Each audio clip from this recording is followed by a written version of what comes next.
Место одно, цели разные. Неприятная ситуация произошла в Мурманске, и против своей воли в нее оказались стянуты ветераны боевых действий в Афганистане и на Северном Кавказе.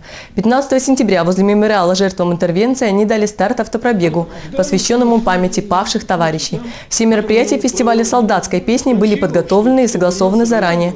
И полной неожиданностью для ветеранов стало появление на абсолютно аполитичной акции политических деятелей регионального пошиба. Но это же место в то же время пришли представители местного отделения партии «Справедливая Россия» во главе с Александром Макаревичем. Партийцы сфотографировались с ветеранами и провели свой митинг. И к нему, заявляют афганцы, они отношения не имеют.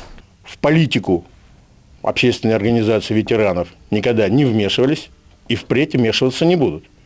Митинг партии «Справедливая Россия» – это политическая акция, и совершенно случайное сочетание двух мероприятий – партийное, политическое и общественное – это старт наш, значит, фестиваля солдатской песни, который в Долине Славы состоялось очень высоком уровне, они несовместимы